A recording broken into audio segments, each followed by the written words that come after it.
Hi అండి, అందరికీ నమస్కారం. నేను మీ రైతు బిడ్డ. పొద్దున్నే చేను తడి పెడదాని మోటార్ కాడికి వచ్చాను. ఇక్కడ నీళ్ళు రావట్లేదు. ఆల్రెడీ ఒకసారి మోటార్ కాడికి వెళ్ళి మోటార్ వేసి వచ్చా. మళ్ళీ ఇప్పుడు వెళ్ళి ఒకసారి ఏమైందో చూడాలి. రైతు కష్టాలు అంటే ఇలా ఉంటాయండి. తడి పెడదాం అనుకొని నిన్నే మొత్తం లైన్ అన్నీ వేసా. లైన్ ఇక్కడ ఉందండి. లైను ఇటు నుండి అక్కడ ఆపడి పైపు తాటికోయిల కాడికి వెళ్ళాలి. తడి ఆ తాటికోయిల కాడ నుండి పడుతున్నాయి కదా చెట్లు మధ్యలో, అది గోదావరి అండి. మా ఊరు గోదావరి. మొత్తం ఊళ్ళో నుండి 3 కిలోమీటర్లు వస్తుంది గోదావరి.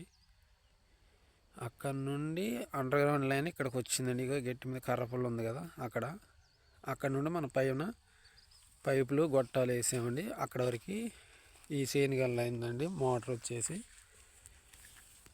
ఈ చూడండి మొత్తం ఏంది, ఒక 7 ఎకరాలు అండి. ఏంది ఈ జోమాయిలు వేసుకొని ఈ జోమాయిలు మధ్యలో అయింది అయిపోయిన తడి ఇప్పుడు వంతునాది పెడదామని మొత్తం నిన్నే రెడీ చేశా. మోటార్ ఆపారన్నారు. పొద్దున్నే 7 గంటలకే సోలార్ కాడికి వెళ్ళి మోటార్ ఆన్ చేసి వచ్చా. ఇక్కడికి వచ్చి చూస్తే నీళ్ళు రావట్లేదు. ఇప్పుడు మళ్ళీ ఏమైందని మళ్ళీ ఒకసారి వెళ్ళి చూడాలండి.